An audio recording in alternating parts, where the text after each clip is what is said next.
Olá, eu sou a Carla Benevides e este é o programa Argumento. A cada 4 anos, após um ciclo olímpico, surgem as mesmas reflexões. A falta de investimento no esporte brasileiro e a falta de incentivo aos atletas. E esse ano não foi diferente. Apesar de o Brasil ter tido o melhor resultado em número de medalhas na Olimpíada de Tóquio, o relato dos atletas é de abandono e de falta de apoio. E é sobre esse assunto que a gente vai conversar agora com a senadora Leila Barros, a Leila do vôlei, que é do Cidadania do Distrito Federal. Senadora, muito obrigada pela sua participação aqui conosco, obrigada por ter aceitado o nosso convite. Eu que agradeço, Carla, é um prazer estar com todos vocês aqui do programa Argumento. Senadora, a gente está exatamente no intervalo entre dos Jogos Olímpicos e dos Jogos Paralímpicos, né? E a senhora fez um desabafo no plenário recentemente, falando da situação dos atletas, mostrou dados, números que assustam. Eu queria que a senhora falasse um pouquinho sobre esses dados, esses números e explicasse para a gente o que mais surpreende nesses números. Bom, Carla, o que mais surpreende é que nós continuamos na mesma. É impressionante, entra a Olimpíada, sai a Olimpíada, de 4 em 4 anos a gente tem esse momento para pensar o esporte, para reverenciar o atleta, as histórias de superação, mas pouco o Estado brasileiro, né, a política brasileira faz a favor do esporte, né, dos atletas. Então, assim, no plenário, realmente foi um momento assim, de um discurso de indignação, até porque foram, né, dos meus quase 50 anos, pelo menos aí 25 anos dedicados ao esporte, com 3 Olimpíadas. Então, é muito difícil, né, você estar na condição agora ali de política e não ser uma voz. Eu quero muito que a minha voz ecoe dentro do Congresso Nacional, junto aos senadores, porque quando nós pensamos que numa delegação de 309 atletas, vejam os números, eu trouxe até para vocês aqui, nós temos 131 atletas sem patrocínio algum, 16 realizando permutas para treinar, para ter estrutura, 41 que fizeram vaquinhas para arrecadar dinheiro, né, para manter essa estrutura, 33 conciliaram o esporte com algum emprego. E na delegação brasileira, 78 competidores sequer estavam incluídos no programa Bolsa Atleta. Realmente, assim, é muito preocupante. E foi a melhor participação brasileira nos Jogos, né? 12º no ranking, né? 12ª posição nos Jogos, a melhor participação. Isso se deve muito à superação. Acho que hoje, né, a política brasileira, os governos que já passaram, nós todos temos uma dívida. O Brasil tem uma dívida com o esporte e nós precisamos reavaliar, né, até que ponto a gente realmente está se preocupando não só com alto rendimento, viu, Carla, mas assim, com a possibilidade de fazer com que o país, de fato, tenha uma política esportiva, porque não é só o alto rendimento, né? Hoje nós ocupamos a desonrosa 5ª posição no ranking mundial de sedentarismo, então é muito sério, né? A situação não só dos atletas, mas políticas públicas voltadas para bem-estar, para a prática esportiva, então é muito preocupante.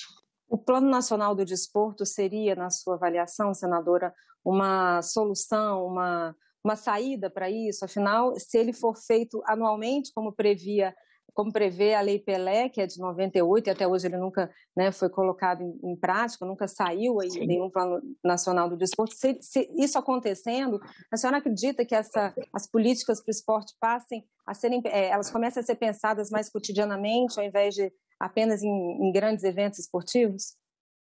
Certamente. O Plano Nacional do Desporto seria um avanço na discussão sobre as políticas de implementação no nosso país, né? A cultura, né, da implementação da cultura esportiva. Pense bem, a Lei Pelé é de 98, e já estava instituído na lei que essa discussão seria a cada 10 anos. Nós já estamos aguardando esse Plano Nacional do Desporto há 23 anos. Quer dizer, é um absoluto descaso dos governos com relação à discussão desse plano. Eu vejo assim que o interesse do plano é justamente para que a gente possa imprimir diretrizes para que os estados e municípios, né, eles possam, e a União, né, principalmente, possam criar diretrizes que vão criar essas metas com relação a essas políticas esportivas. Então, nós estamos aguardando há nada mais ou menos que 23 anos essa discussão, valorização do profissional da educação física, a educação física nas escolas, a garantia do desporto e da educação física nas escolas. Isso é uma garantia que todo jovem, toda criança deveria ter dentro da escola. Então, o Plano Nacional, ele justamente dá essa garantia, o direito do atleta, do jovem, da criança, de ter contato com a prática esportiva. A senhora falou desse ponto da educação física nas escolas, da valorização do profissional da educação física. A senhora tem um projeto nesse sentido, não é isso, senadora? Tenho. Esse PL, né, o 3497, ele justamente busca essa garantia, né, da educação física nas escolas, em todas as séries, em todos os níveis da educação, né, dar essa garantia do ensino, né, a todos esses jovens, e também a valorização do profissional, principalmente aqueles que atuam no ensino básico e no ensino fundamental, porque é ali que nós vamos conseguir, né, desenvolver essa cultura, fazer com que a criança ele já tenha nos primeiros anos, né, da vida escolar o contato com a atividade física. E aí promover essa cultura que eu acredito que vai ser muito importante na promoção do bem-estar de todos eles. O esporte tem um papel transformador, né, senadora? Muito. Muito, muito. E eu, assim, como atleta, eu sei o quanto que o esporte ele ensina justamente nessa formação de valores, lidar com as frustrações, que elas não são poucas diariamente. E no esporte a gente lida com ganhar, com vencer, com melhorar a performance, com cobranças. Então, a gente tem a compreensão que você sempre vai ter o outro dia, o próximo treino, a próxima competição para fazer diferente, Carla. Então, eu acho que é importantíssimo, né, esse contato dos valores esportivos e também com a prática esportiva para justamente a gente ter uma melhora na qualidade de vida, né? Aquela questão da cultura, né, esportiva que é importante para os nossos jovens e as nossas crianças. Senadora, voltando ao Plano Nacional do Desporto, a senhora entrou em contato, vai entrar em contato com o ministro da Cidadania, né, cobrando as ações que estão sendo implementadas para a elaboração desse plano. E eu queria saber se, dentro dessa mesma pergunta, explicando já que o ministro da Cidadania que está à frente disso, porque hoje em dia não existe mais o Ministério dos Esportes, e sim, ele é uma pasta dentro desse ministério. Na verdade, assim, em 2019, nós fizemos mais ou menos umas 2, 3 audiências para discutir o PND. Ali nós encaminhamos, esse ano, né? Assim, naquele ano, eles apresentaram para a gente um cronograma com 3 datas. E nessas 3 datas, as demais que estavam previstas, elas não foram definidas. Mas em setembro de 2019, houve uma reunião entre a Secretaria Especial do Esporte e o CNE, que é o Conselho Nacional do Esporte. Ali foi construída uma minuta, né? Dali dessa reunião saiu uma minuta. Essa minuta, segundo o cronograma, ela passaria pelo jurídico, né? Assessoria jurídica do Ministério da Cidadania, depois o Ministério da Educação, o Ministério da Defesa e, por fim, um aval da Casa Civil e seria encaminhado para a Casa Civil e que seria encaminhado para o Congresso Nacional. Na verdade, até o momento, isso não aconteceu. A última notícia que a gente tem é que o PND ele parou nesse jurídico de cidadania e o encaminhamento desse ofício foi justamente no sentido de cobrar, né, uma ação mais célere. A gente tem que aproveitar esse momento, como você falou no início daqui do nosso bate-papo, que a gente sempre pensa de 4 em 4 anos nos grandes eventos. Então, aproveitando esse momento, a gente encaminhou esse ofício para o Ministério da Cidadania, justamente questionando o porquê que até o momento, se a última reunião foi em setembro de 2019, com o Conselho Nacional de Esporte, porque até o momento o PND ainda não saiu da consultoria jurídica do Ministério.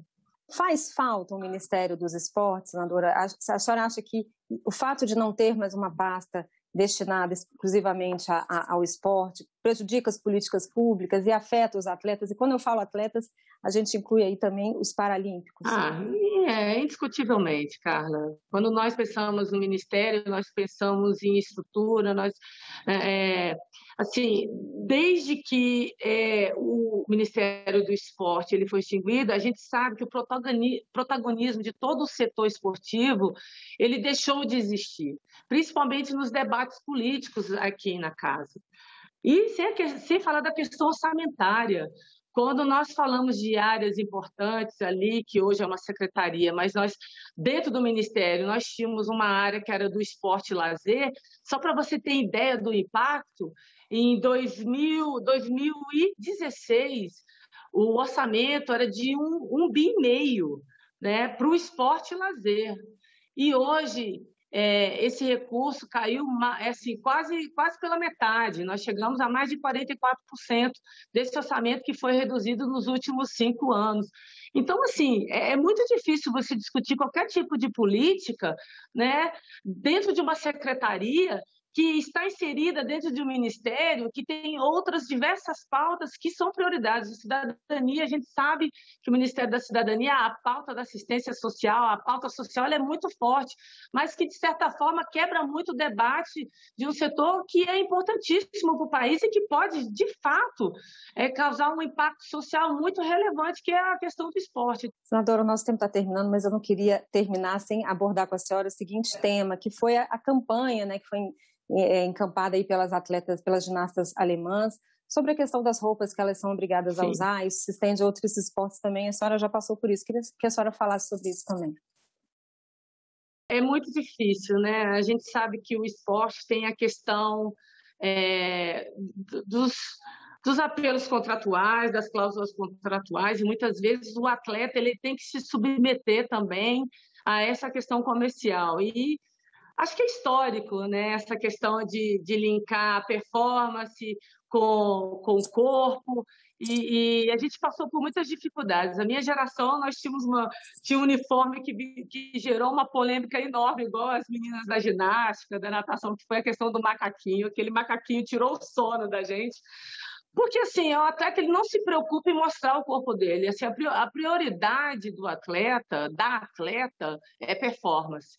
Então, assim, eu acho que nada mais justo do que nós, atletas, entremos nesse diálogo para dizer o que para a gente é importante em termos do que vestimos ou não vestimos, do que incomoda e não incomoda. Então, eu acho que a manifestação desses atletas com relação a criticar o uniforme, a fazer com que as pessoas foquem, de fato, na performance, não na questão estética, que muitas vezes a gente sabe que muitas pessoas estão ali não só por performance, mas também para admirar, né, essa questão estética. Para o atleta isso não é relevante. Senadora, quero agradecer muito a sua participação aqui conosco.